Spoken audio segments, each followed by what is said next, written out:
I will put you down as an abstention. Thank you. All right. Our next item is the vendor report.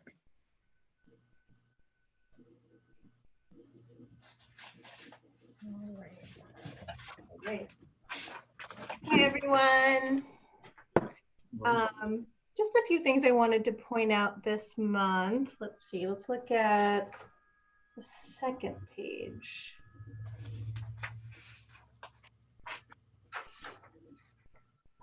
Yeah, I'll go down a little bit.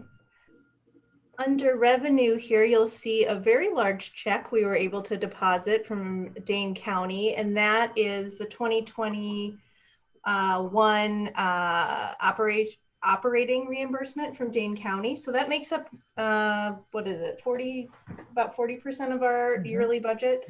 And that comes in mid-year. So nearly $1 million comes in from Dane County for the library's operations. So wanted to point that out. And then just under, let's see here, under next chapter expenses, that first payment was for hanging pieces for that new art gallery space. Maybe you were able to see our first exhibit that we had. It actually just came down, but we're working with this new hanging system that's been working out great. And then also a couple charges from Speed Pro, and that is for signage. You'll also notice new signage throughout the building. Are there any other questions about items on this vendor report this month?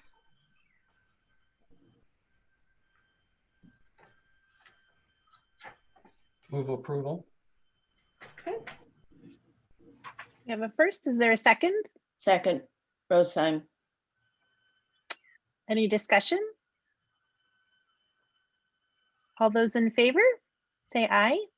Aye. Aye. Aye. Any opposed? And any abstentions? All right, our vendor report is approved.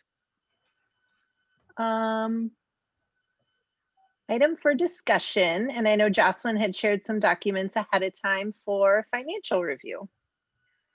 Sure, barely ahead of time. The timing on these is always a bit challenging because I want to show some progress from the last time we reported, or as up to date as possible. So I wanted to do just a rundown of where our 2021 budget is, and then take a quick sneak peek at what our schedule for the 2022 budget is going to look like, and talk a little bit in broad terms about some highlights that we'll be diving into for action in August. So in looking at the 2021 operations expenditures, or the 212 fund, and for our new trustees, you'll start to see and match up that vendor report matches with these account numbers over on the side. So we have two funds at the library, the 204 fund, which is our revenues, and then the 212 fund, which is all of our operating expenses. So these budgets are set at the beginning of the year, and they run on an annual calendar, not a fiscal calendar. So the line that I really like to, or the column rather, that I really like to just take a quick look at is this last one, which is our percentages expended. The one just to the left of that is unexpended funds, or the balance that we have left as of today. So if we're looking at the first few lines of our salaries and wages, we're right on track, or a little bit under budget with where we're at in the 212 fund, with accounts 110, 111, and 112. This is right where we're expected to be at, and we're projected to have a bit of a fund balance in these accounts at the end of the year, because we have a very large vacancy right now with the current department head. We'll talk more about that as we and rehiring as we go into the closed session to talk about performance of employees and organizational chart changes. Moving down into our benefits, these are set by the finance department, and they work these numbers for us every year as part of the budget cycle, and they'll do so again this year. The accounts that we really pay close attention to, in addition to those salary lines, is everything under the 210 office supplies. So right now we're a little under budget in almost every area, except the ones that are fully expended. So the periodicals, 232, the link services, 310, these are things that we pay upfront one time.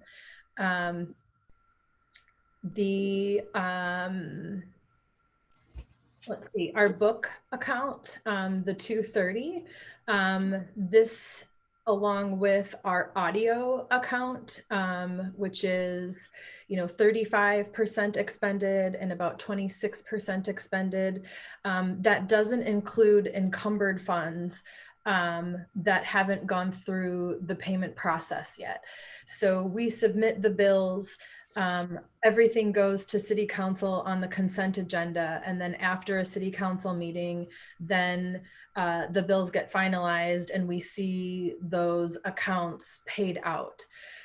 So we kind of always have an encumbered balance in those accounts. So this is as close as we can get it right now. Overall, we're looking really good.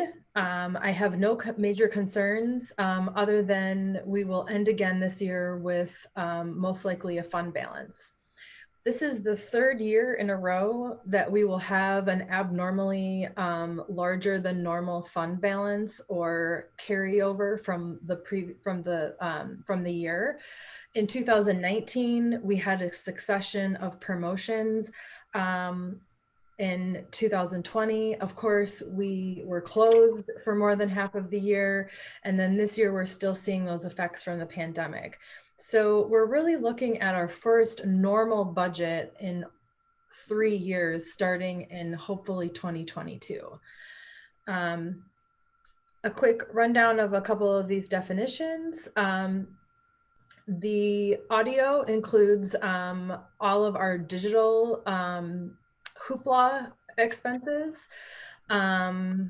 The link services is our membership that we pay to the South Central Library System every year.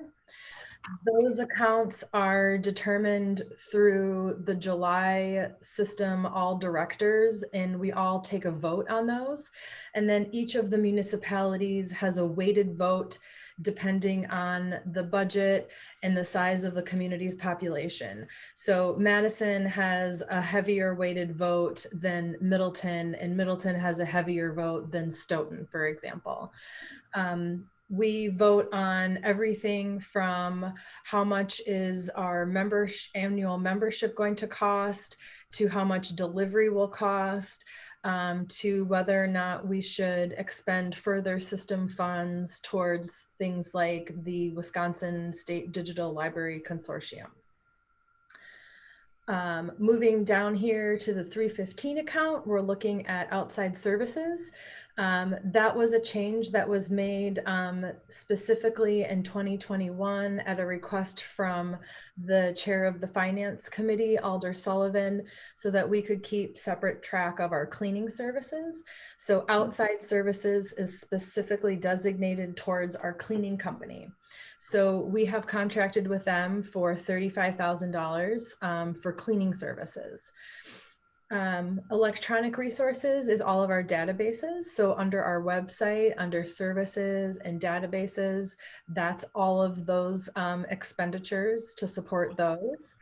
And then our building grounds and maintenance is everything from our mechanical and HVAC systems to roof repairs, parking lot maintenance, which we often pay for in partnership with the Public Works Department, and along with landscaping. Landscaping right now is costing us $5,000 a year, and we partner with the Tourism, City Hall, and Senior Center city departments to pay for a seasonal employee who's dedicated to downtown landscaping needs. Our copier and lease agreement is through Gordon Flesch. This is also reflected in our revenues.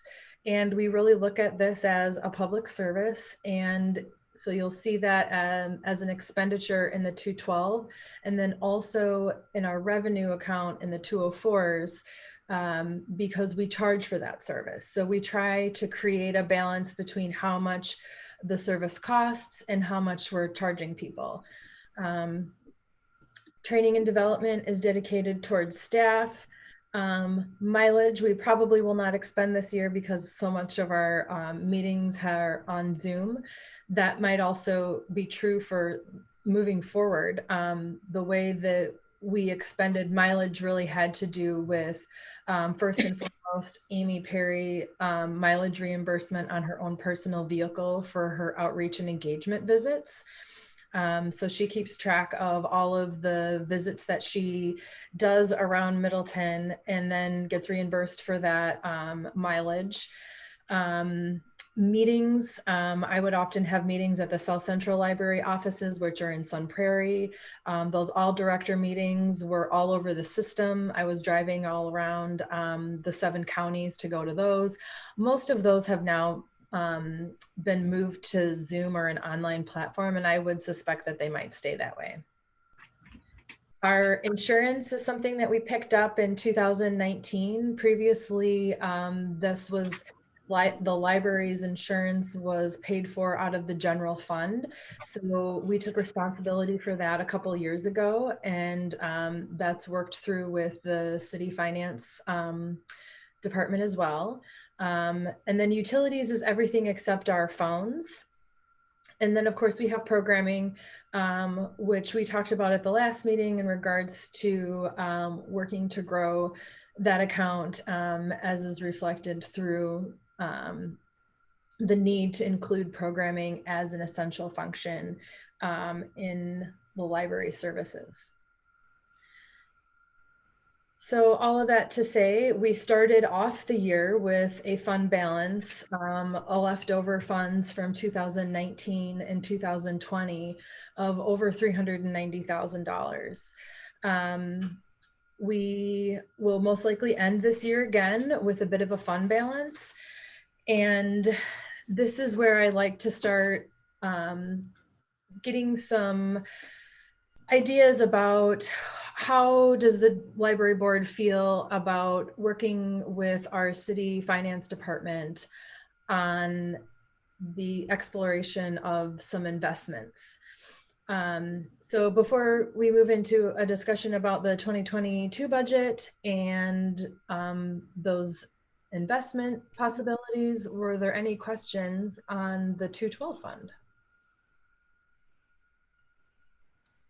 This is Robert. I did have a question on the outside services 315.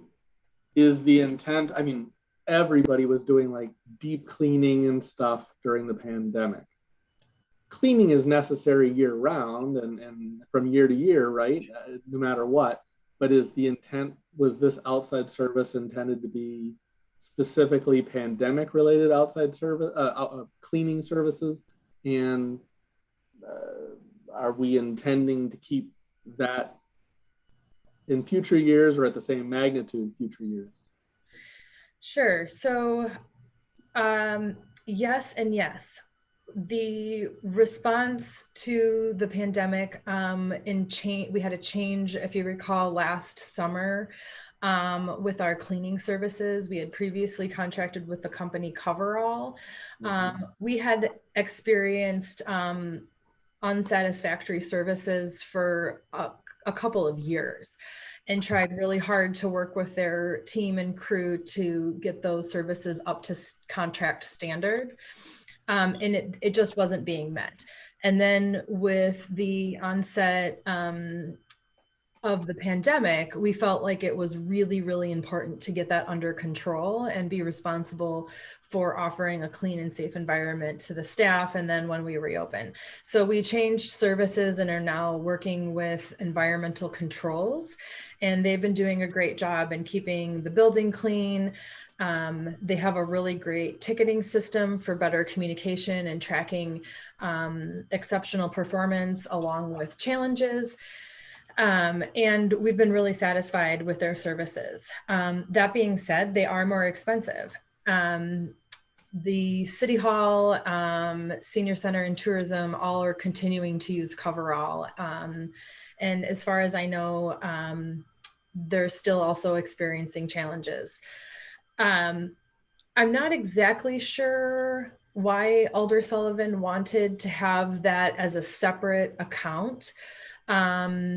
That's something that we'll revisit most likely as with the budget process and the presentation of the budget proposal to the Finance Committee.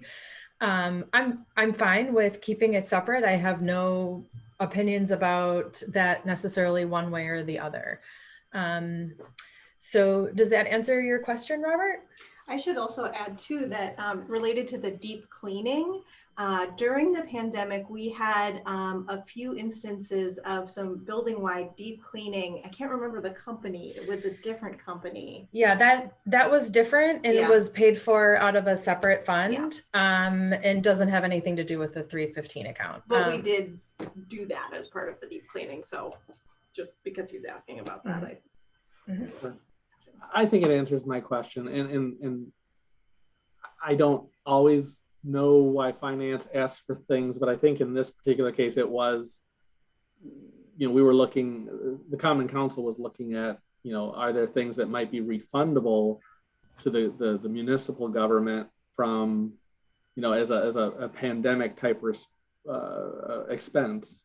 So I think having things clearly marked out as this fund is dedicated for these types of services makes it easier later on if we're trying to see if the state or the federal government is willing to reimburse us for certain things. Having it separated in its own account makes that a little easier. That's my guess as to why Alder Mark Sullivan wanted that separated out in its own fund, but we'll have to see where it goes this upcoming year. Yep, and that was an easy request to meet. I saw Jean and Art also had their hands up. Jean, did you have a question? No, sorry, I didn't. Okay, no problem. Glad you're here. Thanks. Art, did you have a question? Yeah, just a question on the equipment maintenance, which is at 80%. Yes. And I know we had some emergency breakdowns. I assume that that's why that is at 80%. Is that correct? Sure. Yep, great question. The equipment maintenance is actually dedicated to IT. So as I'm going through this, I realize that some of these titles may not match exactly with the definitions. So thanks for the question. Building, grounds, and maintenance is facilities. So that's where we would have those mechanical and HVAC costs coming from. Equipment maintenance is entirely IT, computers, hardware, software, screens. Patrick Williams, as our IT expert, really, we joke that this is Patrick's budget. And so there's different times and different needs throughout the year based on what his projects are that will expend that faster than others. So this has to do with preparing to reopen, along with the expansion of things like our self-checks in different parts of the building, and some pretty significant software and proprietary equipment needs that he had up until just a couple of weeks ago. So we'll probably see that last 20% slowly expended throughout the rest of the year. But that's a budget that's a little ahead of schedule right now, and beyond our halfway mark of the year, just to meet the needs for reopening. Okay, thank you. Mm-hmm. Any other questions on the 212 fund before we talk about next year's budget cycle?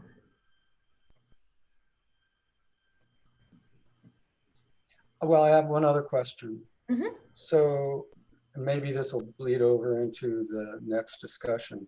So, and I'm sure I've asked this question before, when do we decide about accepting or not accepting money from the endowment fund? Sure, August. So it's coming up soon. Okay. Yep. And my recommendation to the board would be that we pass on the disbursement this year, and look to explore some recommendations for investment, starting with the city finance department. So let me share with you the budget schedule for the rest of the year. This will probably look familiar to Robert. So this is a typical annual budget process, and it lasts about 6 months. So we spend the second half of every year preparing for the next year's budget. So we've already made it through June. Our staff department meeting is coming up soon on July 21st. In August, our department operating and capital requests, budget requests are due. So our August library board meeting is almost always entirely dedicated to the upcoming budget for next year. Our 212 fund operating for the library will remain the same from the county for 2022 as it has for 2021. So the Dane County Board of Supervisors voted to maintain the level of service and budget support for Dane County libraries. And so we'll be receiving the same disbursement from Dane County that we did in 2021 for 2022. So that means that we will have the same tax exemption resolution go through to the Middleton City Council. So when the Middleton City Council votes yes, we will remain tax exempt and support this resolution to support the library. What that means is then we're then eligible as a tax exempt entity to receive those funds from the county. So they work in tandem and are dependent on one another. We also receive about $15,000 to $25,000 a year. It fluctuates every year from adjacent counties, which use a separate formula, and those costs are figured through the system admin offices. And we receive individual checks every year from all of the counties adjacent to Dane. So our operating budget for 2022 is looking like a cost to maintain. We're not looking at increasing any services that will cause a hardship or burden on the budget. We're not looking to make any significant or major changes within our staffing structure that would greatly impact the budget. We're really looking at what are the things that like our bills, for example, and utilities that are going up small increments every year, and how can we maintain those? So the operating budget will be very similar to this year. The capital budget, I only have two requests that we'll bring forth at the August meeting. One is related to future anticipated needs for mechanical maintenance and support related to the facility. We have a master facilities plan as part of all of our city departments and city facilities that's helped that's created and put together and helped to maintain to a certain extent with our inspection department and part-time maintenance staff. So there's some things there that I don't have a specific request for. It's just more of a heads up to the finance committee that if, you know, the mechanical breaks, we're looking at approximately this much money in order to fix it. So we'll have some of those guesstimates as part of the request, but not formed officially. The only other capital request is a outreach vehicle for all of our outreach and engagement needs. This is basically like a little mini bookmobile that could be used in things like the National Night Out event, Cops and Bobbers, the Good Neighbor Fest parade and festival. Right now we're doing programming on and more of an info table, I guess, at the Stonehorse Green Thursday night events. This is something that we could drive down there. It would greatly impact our ability to create mobile services in a draw for any kind of event that we would be at. Not to mention the fact that Amy Perry would no longer have to use her personal vehicle as storage and a major mode of transportation to offer library services outside of the building. So that capital request being said, I'm also in the process right now of writing a grant proposal for the city council, along with other city departments for the use of ARPA funds. So the American Recovery Act, Middleton will be a recipient of funds from those federal funds. And we're working with other city departments to put together proposals for city council's review. So if by chance the grant proposal for those ARPA funds was approved to fund the library's outreach vehicle, then the capital request would be nixed and no longer on the table. If it wasn't, then we'd keep it. This is also one that's been in the capital budget for, I think this will be the 4th year in a row. Our capital requests in the past have almost always been entirely related to facility maintenance or improvements, such as the fence that is surrounding the mechanical on the outside of the building. So we'll dive a little bit deeper into the budget and how the budget is built for the library. Funding for Wisconsin libraries is really complicated and complex, but luckily we have great support from our South Central Library System Administration and the Finance Committee, along with Bill Burns and the finance team over at City Hall. As we get into September, we start, each department starts to make presentations. Those are open to the public and trustees are welcome to attend if they would like. I don't know if they're going to be in person or online. I'll keep you posted. And then as we get into the end of the year, there's of course the, special council meetings for the public hearing. And then the budget is usually approved in the month of November. So that's what we're looking at in terms of our budget planning for the rest of the year. And the library's budget will be pretty much a cost to maintain for 2022. So I did want to circle back to the question of investment exploration. Is that something that you would feel comfortable or would like me to begin conversations with the finance city department on?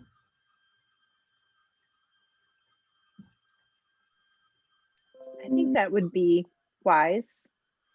What I exactly? think it goes back to something that Art talked about a couple meetings ago as well. I'm sorry, Ralph, I didn't mean to speak over. Was that you? Yeah, I just was wondering what exactly investments are we talking about? That's a great question, and I don't know. I think that it's wise at this point in planning for the future of the library to look at what are the options that are available for a public entity. There's things like impact fees that are tools that can be used for future investment, but have an expiration date on them. So I would be interested in learning. Investments is something that I have very little knowledge about, and I would be interested in learning what are the options or recommendations for a publicly funded entity that's governed autonomously from the city, and how can we leverage our funds, especially those funds in the gift accounts, which I'm realizing now that I skipped over. Let me go back to these.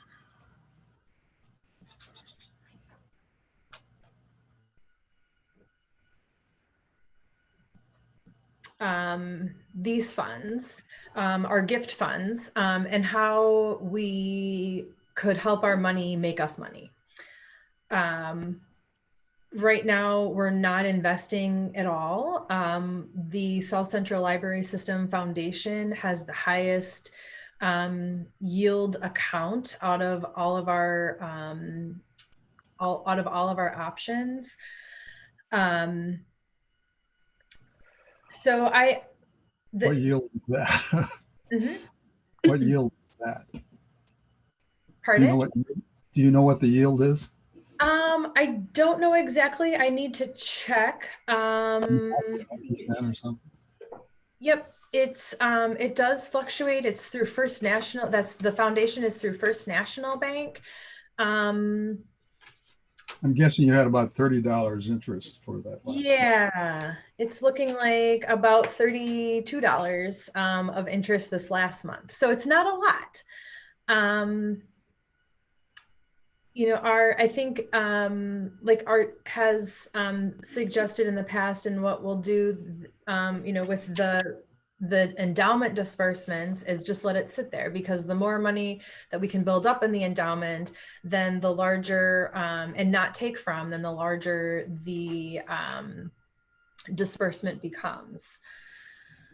So I think it's worth exploring and learning about what's legal, what would be advised, what would it look like to work with an advisor, who would that be, what does Bill recommend, are there other things like impact fees that we should be looking at, even though those have an expiration date of 7 years to be expended once they're starting to be collected. There's a lot of mechanisms available to us, but I don't know exactly what those are, and I'd like to learn more. Well, we'll look forward to hearing from it. Will they be making some sort of presentation to the board then, or? I think that would be wise. Yes. And I would invite Bill to come to the meeting and talk a little bit about what our conversations were like, and what we discovered, what we learned, even if it's what not to do or that we can't do anything. At least then we've explored all of our options. Great. All right. Okay, thank you. That's all I had on the budget review. Thank you, Jocelyn. Our next item is committee updates. We'll start with the building committee. No updates from the building committee.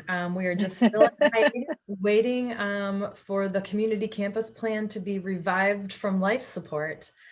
I don't know the status of that committee, but I did see that it is still staffed on the updated list of committee members. And I don't know if Robert has any further information about that, but Cindy, it looks like your name is still on the list.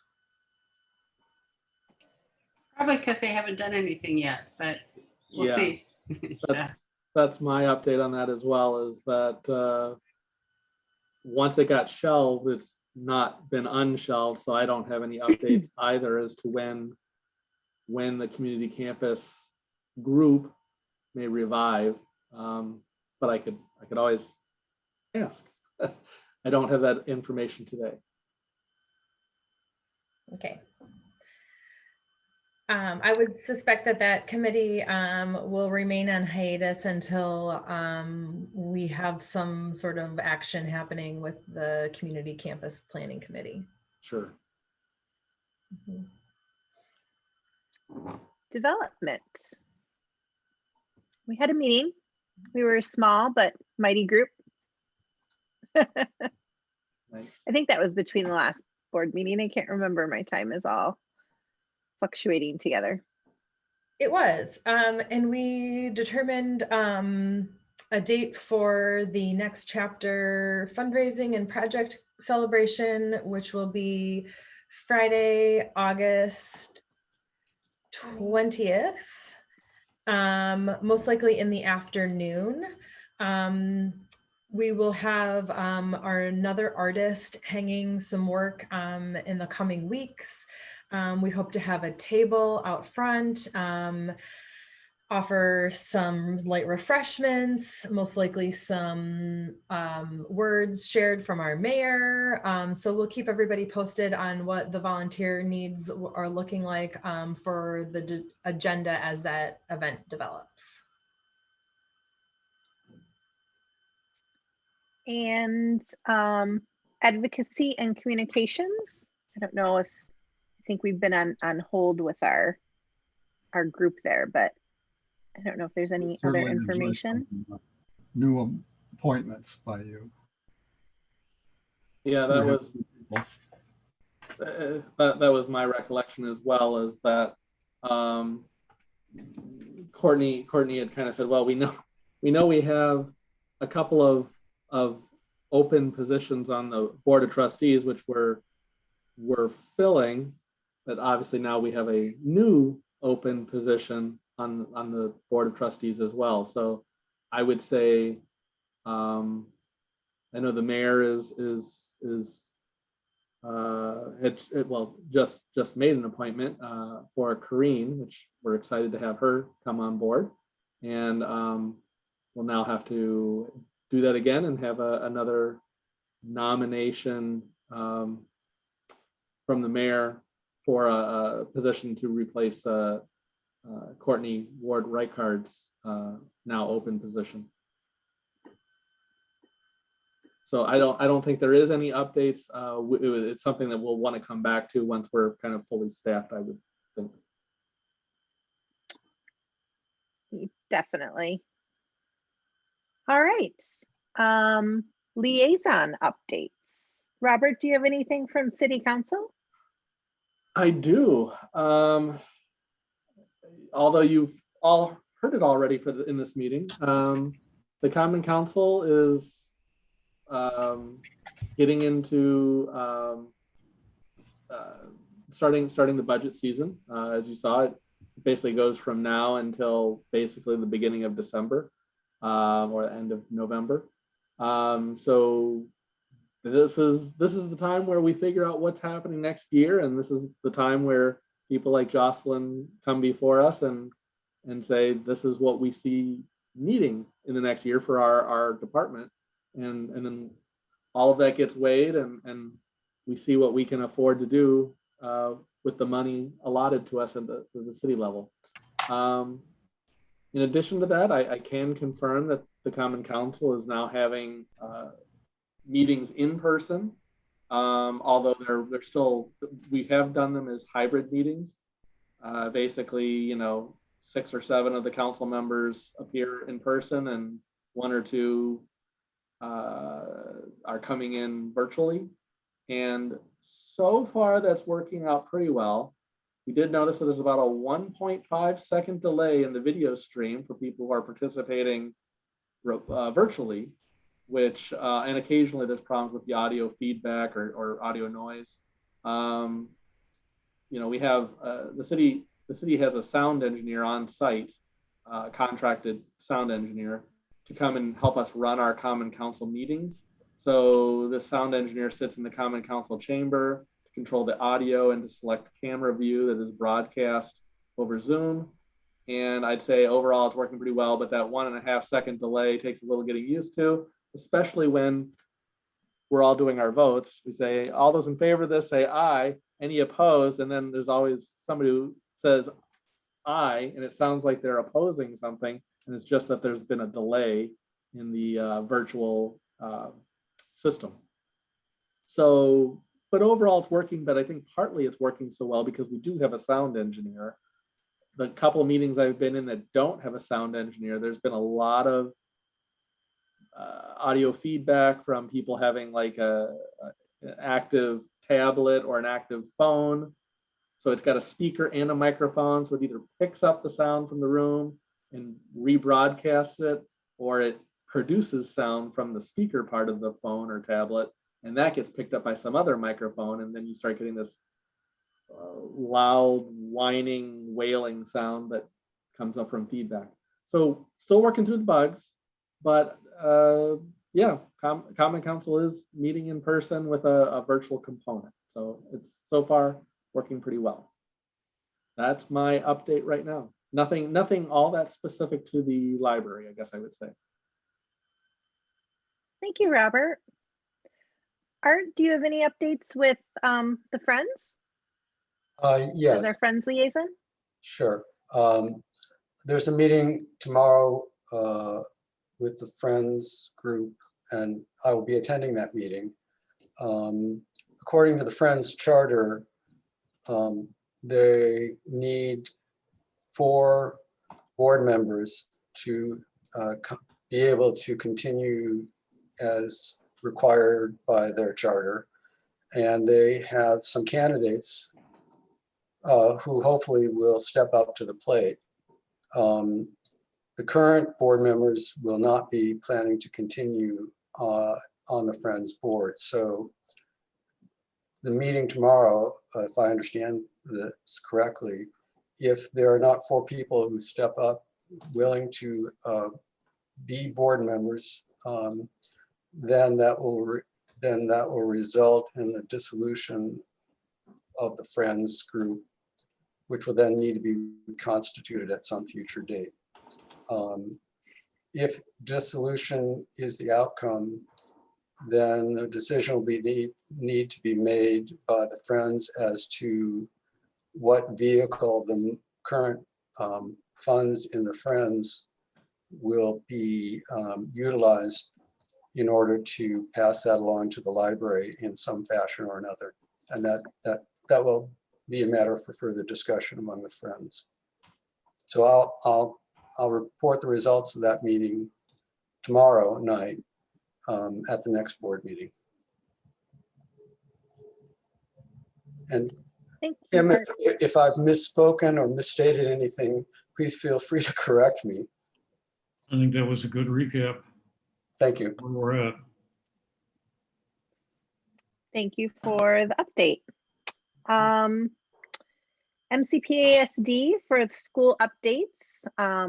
In the midst of summer and summer school, this is our first time doing our summer school for K-8. In the past had been focused at the high school level, and so a lot of success there with our summer school programming and our elementary and middle school students with their half-day summer school programming. Lots of excitement there. Some changes that we've had with our administration. I talked at the last meeting, we had hired 2 new principals, one at Elm Lawn and Northside.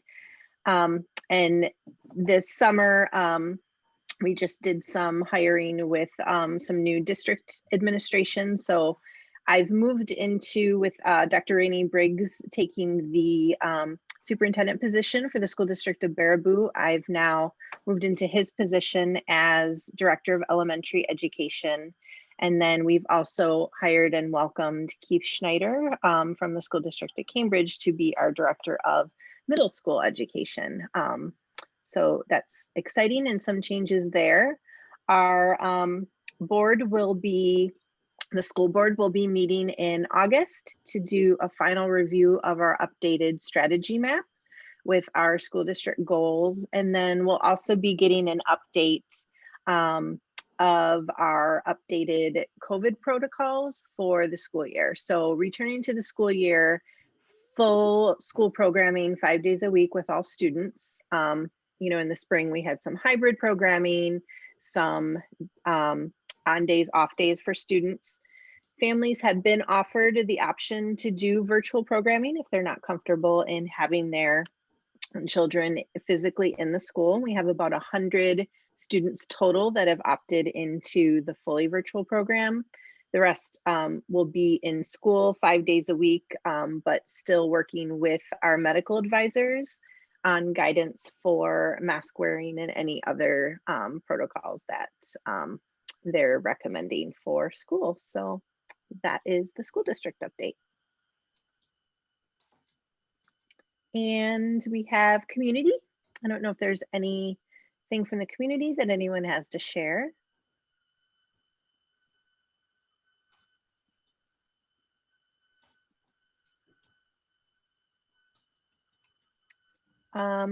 Hearing none, we also have our equity, diversity, and inclusion efforts. So Anything anyone wants to I can speak to speak a there, little- Rose? yeah, I can speak a little bit to that. We meet, oh God, it's on Wednesdays, and it must be the second and fourth Wednesdays of the month. And the major push right now has been to speak out in support of what's going on in our Middleton public schools in terms of equity and diversity. And so a few of us have gone and spoken to the school board and about the importance of teaching equity and diversity. And I spoke about what I see happening in the 5th grade. And then also hearing about what's going in the whole 5th grade. I mean, I just volunteer in the one room, but we're also reading, oh geez, what is the name? I'm sorry, I'm just a little disoriented. This has just been a really tough couple of weeks for me right now. But it's exciting. I mean, we're really excited about what's going on. And we're looking, of course, again, still at housing and making sure that we have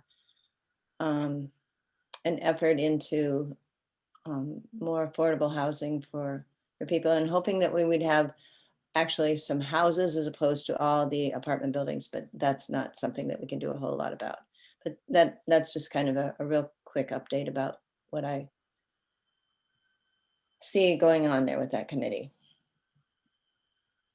Thank you so much, Rose. Anything else anyone wants to add, or any other updates?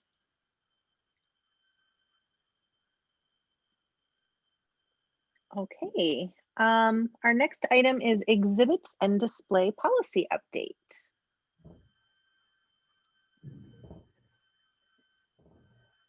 Great. We have reached the wonderful time of year where we're not only building the budget for the next year, but also reviewing our policies. So the library board did a big policy overview or overhaul rather in, Robert, I believe it was 2018. Does that sound right? Yeah, it was shortly before the pandemic, so that sounds about right. Yeah. And we've set to review the policies on a regular basis. And so we've identified a handful of ones that need to be updated. And of course, a lot of our policies are woven together or dependent upon each other in some regards. So when we look at one, it's really important that we make sure we look at all the other policies that are affected. The exhibit and display policy was the easiest one to start with. And the most relevant to where we're at right now. So this policy, all of our policies are listed on the library board's website. So they're on midlibrary.org/board, or I'm sorry, /policies. So they're always available to the public. All of our policies are approved by the library board. So I work with the staff and then make a recommendation for your consideration.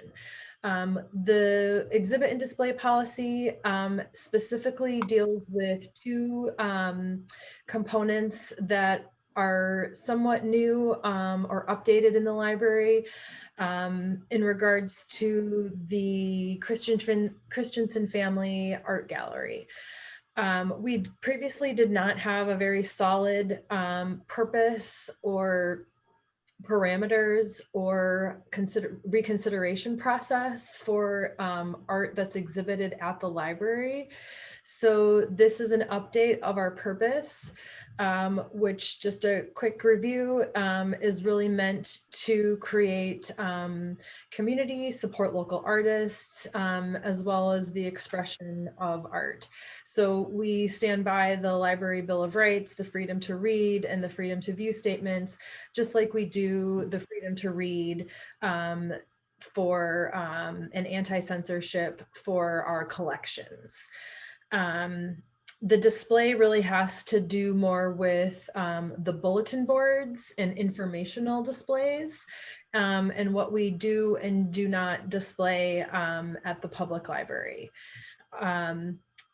One of the additions and updates to this policy is the formation of an art gallery committee. We're in the process right now of looking at putting together a 3 to 5 person committee that will organize and support a call for art so that we can get an annual rolling calendar scheduled for the gallery. And then now that we're reopened, we'd like to start in the front lobby, there's a display case. So we'd like to start hosting groups and collections again in that display space. So that's really one of the, biggest updates to this policy.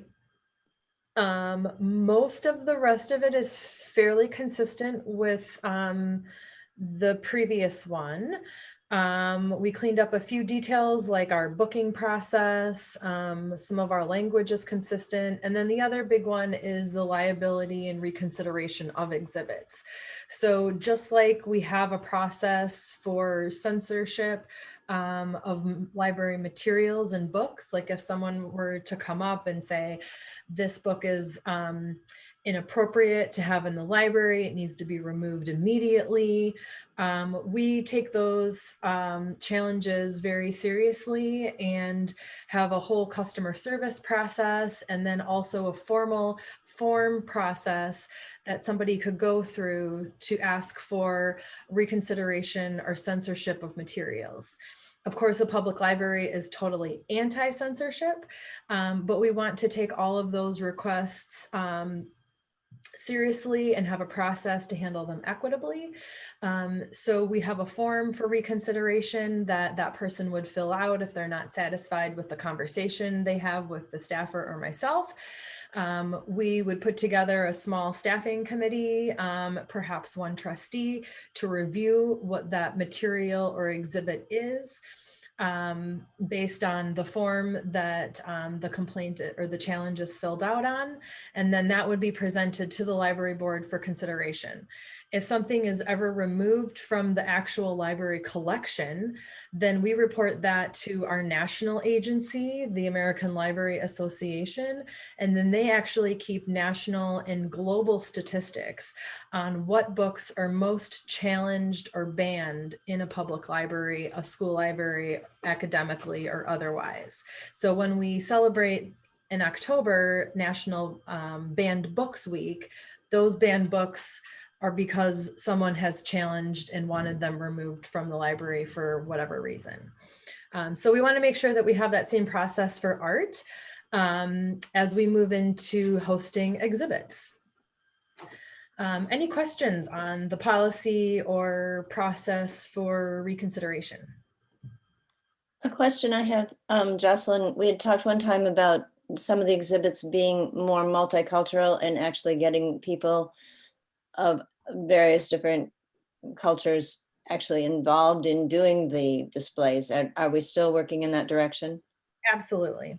Absolutely. Yep. Great. And thanks for asking, Rose. As the committee is formed, we'll be sharing what that call for art could look like. We also had previously requested the last 2 years from the Friends support for an artist in residency program. So the long-term idea here is that we would really like to support working artists by compensation. So it's very important that we are compensating artists for their time and their efforts, especially if they are offering something beyond just an exhibit and are really doing programming work or other services or offerings at the library. Any other questions? I think this one was fairly straightforward, but I was having a little bit of a hard time following what was new and what was old. Is it possible that in future we do a Redline version for our review here? Absolutely, great idea. I can do that, no problem. Yeah. Question, Jocelyn. So I guess I'm not clear. So somebody says they want to exhibit something. What are they given as far as guidelines for what can and cannot be exhibited? I mean, so, you know, we get into the whole issue of pornography is in the eye of the beholder. So how does that work? I mean, it's really, I would think it's extremely difficult to do. Sure, and that will be part of what the committee is tasked with.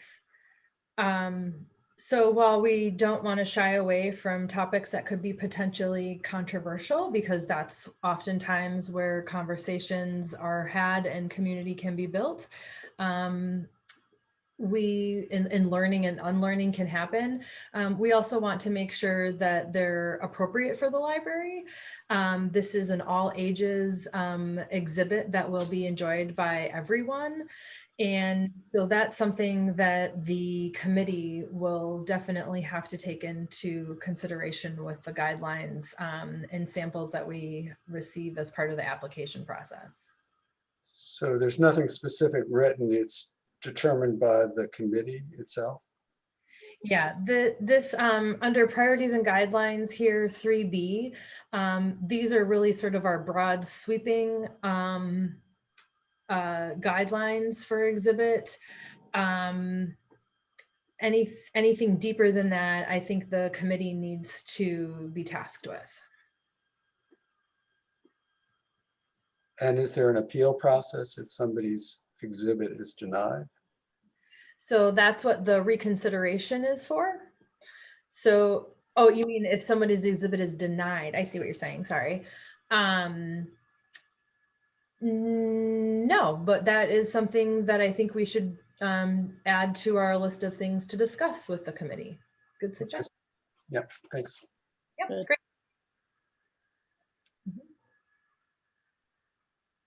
Hey, Jocelyn, this is Jean. Mm-hmm. I think this is a wonderful opportunity for artists in the community.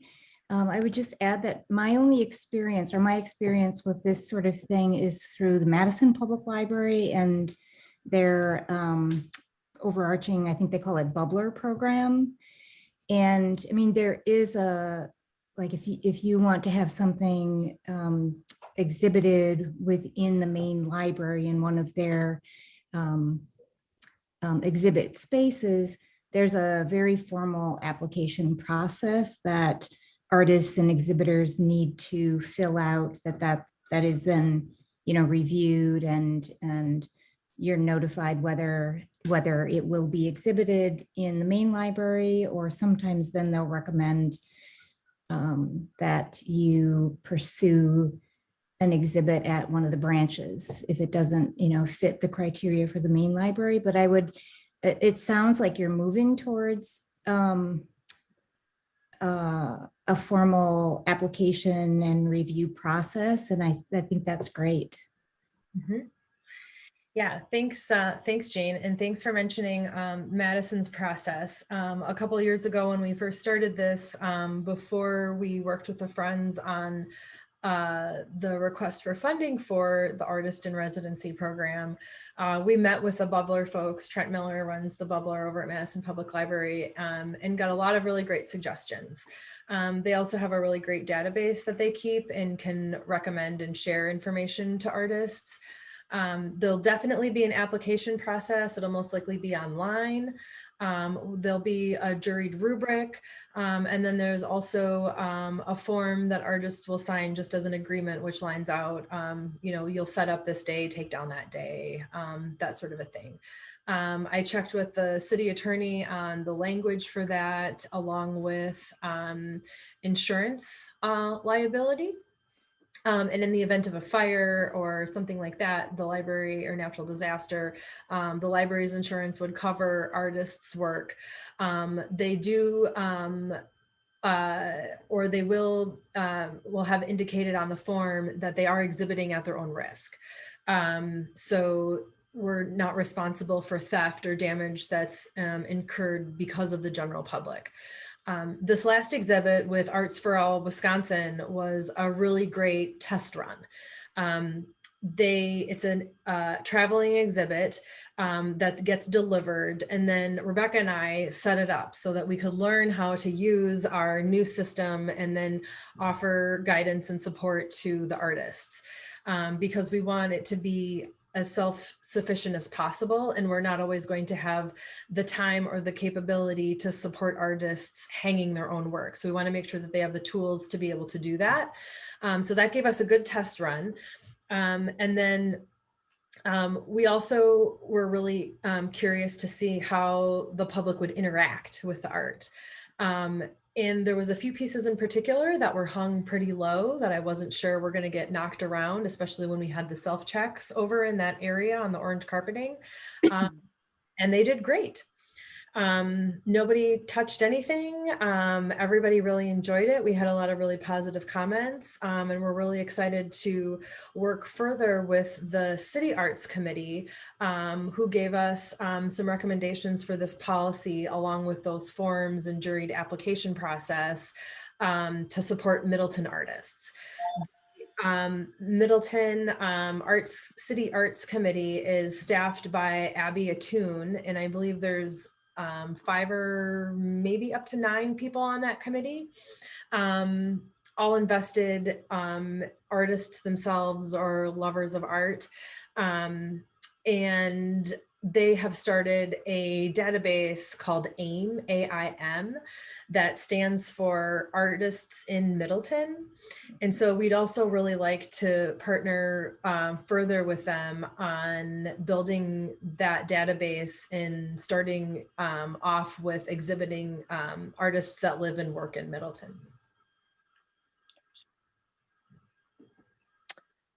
Thank you, Jocelyn.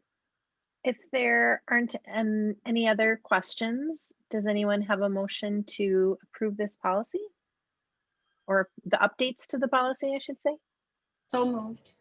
Second. Any discussion? All those in favor say aye. Aye. Aye. Aye.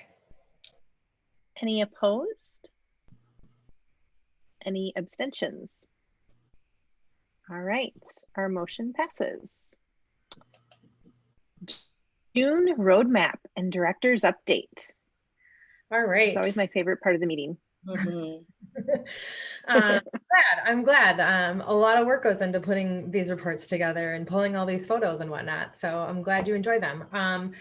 So as it relates to our strategic roadmap, all of these focus areas right here that are highlighted this is the strategic roadmap. So this each month is an attempt to summarize all the awesomeness happening at the library and also match that to some of our focus areas as we execute our activities related to those and demonstrate how those strategies are coming to life.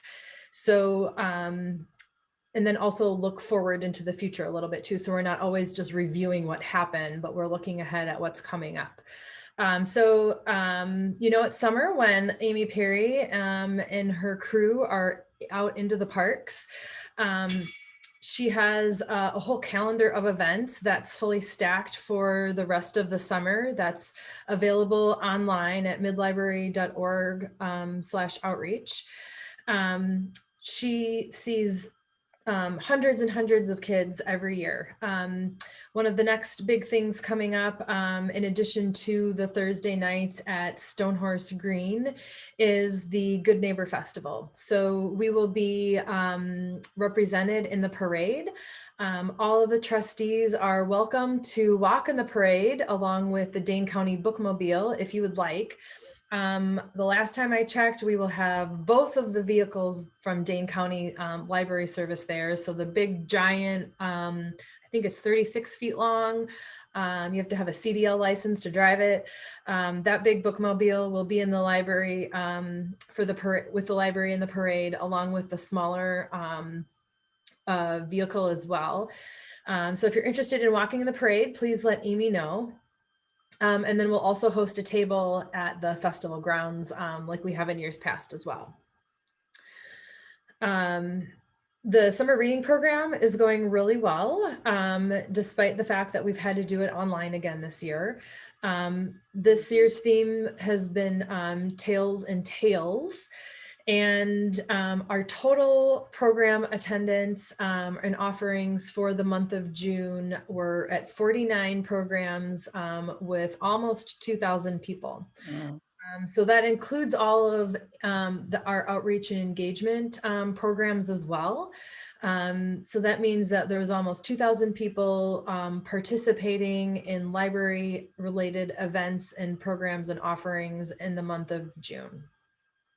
So that's pretty amazing considering that we were only open for express service for most of the month.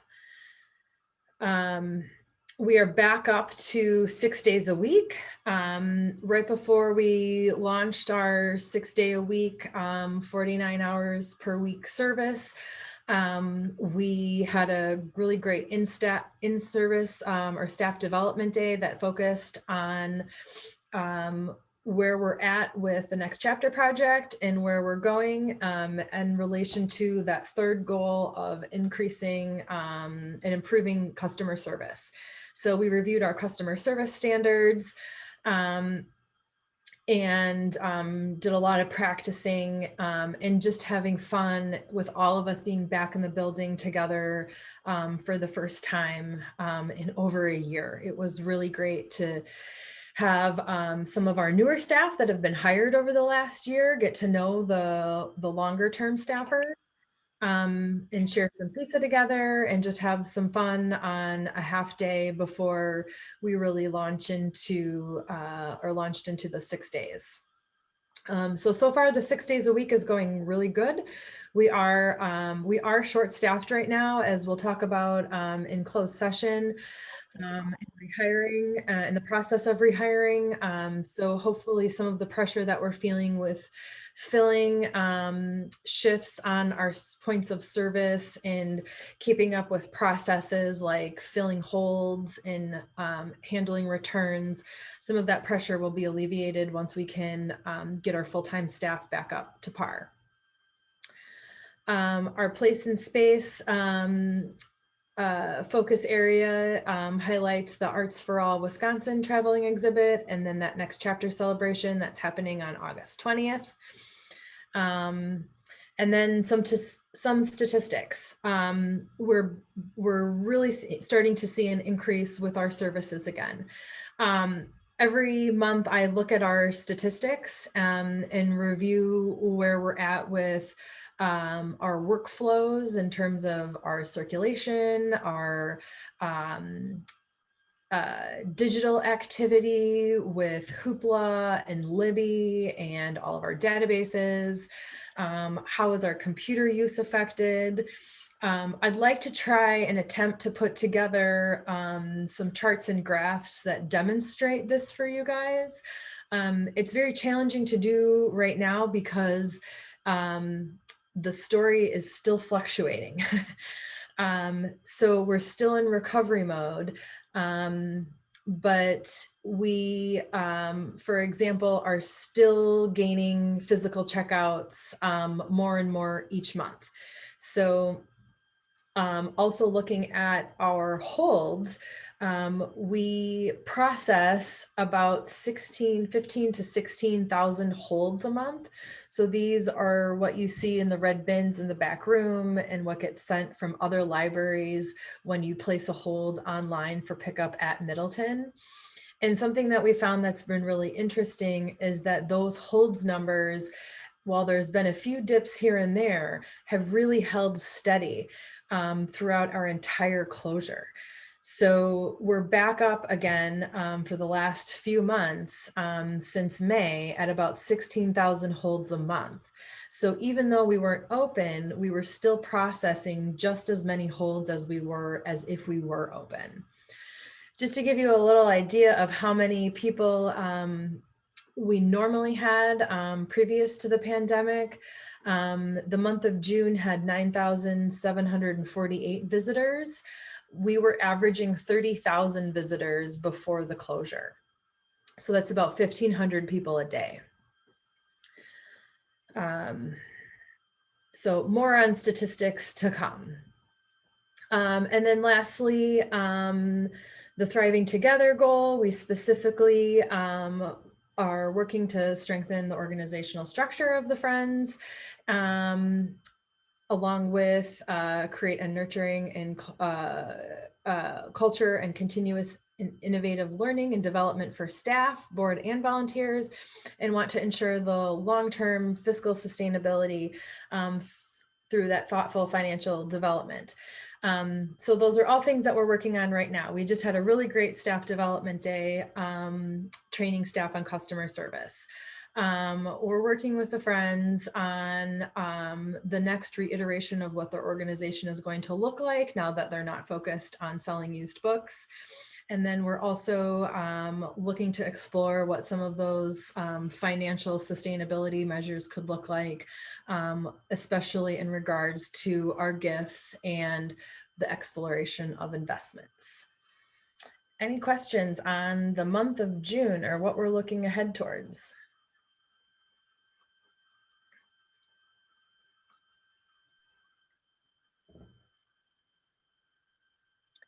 Thank you, Jocelyn. Thank you for the updates.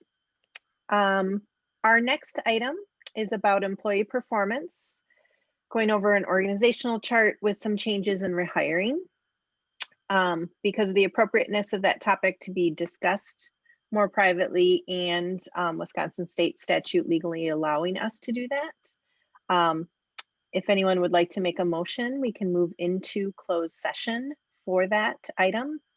For those of you that are new, I know Corrine is on here and I can't remember if Jean's done a closed session with us, but there's a separate link, which is a private link that Jocelyn had shared in the email. So once we have the motion and we approve to move into closed session, we'll disconnect from this Zoom link and then move into our private link for the closed session. Any questions? And is there a motion to move into closed session? I'll move that we go into closed session. Second. All those in favor say aye. Aye. Aye. Aye. Any opposed? All right. So we'll see everyone in one moment. Log off and then click the other link and we'll see you in the closed session. Thanks, Mary Beth.